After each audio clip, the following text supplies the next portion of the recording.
नमस्कार, मैं कशिश और स्वागत है आपका नेक्स्ट 9 न्यूज में। राजस्थान के मुख्यमंत्री अशोक गहलोत ने सोमवार को कहा कि कांग्रेस सरकार का बजट 2023-24 समाज के सभी वर्गों की अपेक्षाओं को पूरा करने वाला है। अब अशोक गहलोत का ये बयान रविवार को प्रधानमंत्री नरेंद्र मोदी की टिप्पणी के पलटवार के तौर पर भी देखा जा रहा है। दरअसल दौसा में पीएम मोदी ने कहा था कि कांग्रेस के लिए बजट और घोषणाएं कागजों में लिखने के लिए ही होती है। अब योजनाएं और कार्यक्रमों को जमीन पर लागू करने में कांग्रेस का कोई इरादा नहीं होता। इसके साथ साथ गहलोत ने कहा कि जो बजट राजस्थान सरकार ने पेश किया है, इस बजट का पूरी तरीके से यहाँ पर दुर्लभ ही बनता हुआ नजर आएगा। यानी कि उनका कहने का मतलब ये था कि यहाँ पर जो कहा है वो पूरा होकर रहेगा।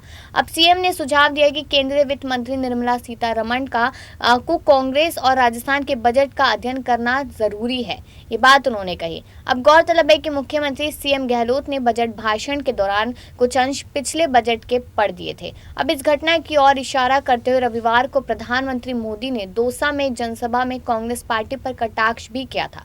पीएम मोदी ने कहा था कि इससे पता चलता है कि कांग्रेस के पास ना विजन है और ना ही उसकी बातों में कोई वजन है।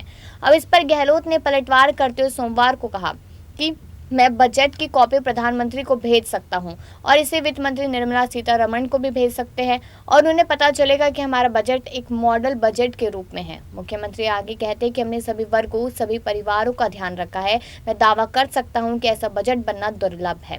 मालूम हो कि सीएम गहलोत के पास वित्त विभाग भी है। बीते शुक्रवार को आगामी वित्त वर्ष के बजट में उन्होंने समाज के गरीब तबके के लिए बड़ी घोषणाएं की। इस दौरान उन्होंने 500 रुपए में गैस सिलेंडर और हर महीने फूड किट देने की बात कही। साथ ही 25 लाख रुपए तक का मुफ्त इलाज और 100 यूनिट तक यहां पर मुफ्त बिजली देने की घोषणा की। हालांकि बजट भाषण की शुरुआत में उन्होंने पिछले बजट की 2 घोषणाएं पढ़ दी, जिसको लेकर सदन में खासा हंगामा हुआ। बाद में मुख्यमंत्री ने इसके लिए खेद जताते हुए कहा कि बजट भाषण में एक पन्ना अतिरिक्त जुड़ गया और यह मानवीय भूल थी।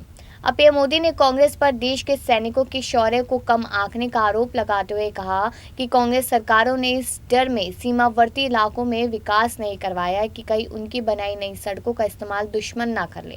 इस पर गहलोत ने कहा कि प्रधानमंत्री नरेंद्र मोदी को उस विकास के बारे में भी बात करनी चाहिए जो आज़ादी के बाद देश में हुआ।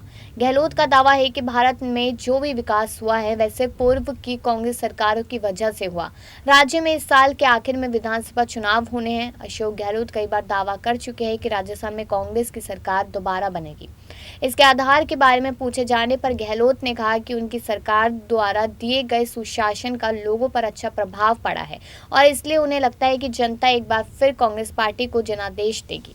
मुख्यमंत्री गहलोत और पूर्व उप मुख्यमंत्री सचिन पायलट के समर्थकों की गोलबंदी के आगामी चुनावों पर असर के बारे में मुख्यमंत्री ने कहा कि सभी एकजुट है और एकता के साथ चुनाव में उतरेंगे। गौरतलब है कि दिसंबर 2018 में कांग्रेस पार्टी की सरकार बनने के बाद से ही मुख्यमंत्री गहलोत और पायलट के बीच सत्ता को लेकर खींचतान चल रही है। सचिन पायलट ने जुलाई 2020 में गहलोत के नेतृत्व के खिलाफ बगावत कर दी, जिसके राज्य में राजनीतिक संकट पैदा हो गया था। अब पिछले साल दिसंबर में राहुल गांधी की भारत जोड़ो यात्रा के राजस्थान चरण के दौरान पार्टी एकजुट नजर आई थी और लेकिन जनवरी में सचिन पायलट ने विभिन्न जिलों में अपने 5 दिवसीय कार्यक्रम में अपनी ताकत का प्रदर्शन किया और यहाँ पर देखा जाए जो यहाँ पर पेपर लीक का मामला सामने आया और उस मुद्दों पर अपनी पार्टी को ही घेरते हुए नजर आए थे पायलट। अब इसके बाद अशोक गहलोत ने कहा कि साल 2018 के चुनाव में कांग्रेस को बहुमत मिलने का प्रमुख कारण उनकी पिछली सरकार का कामकाज रहा। सीएम गहलोत ने कांग्रेस में गुटबाजी को ज्यादा तवज्जो न देते हुए कहा कि पार्टी पूरी एकता के साथ विधानसभा चुनाव 2023 में उतरेगी।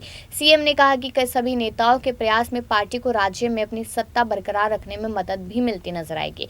यानी कि साफ तौर पर देखा जाए तो यहाँ पर पीएम मोदी पर भी निशाना साध दिया, पायलट को लेकर भी जवाब दे दिया और यहाँ पर उन्हें जिम्मेदारी जो मिलेगी कि सबके नेतृत्व में चुनाव लड़ा जाएगा उसको लेकर भी बातें कह दी। तो आपको क्या लगता है कि अब यहाँ पर कहीं ना कहीं आसार बन चुके हैं कि कांग्रेस पार्टी राजस्थान में रिपीट कर सकती है आसानी से? इस पर राय जरूर दे और बाकी सी खबरों के लिए देखते रहिए नेक्स्ट 9 न्यूज।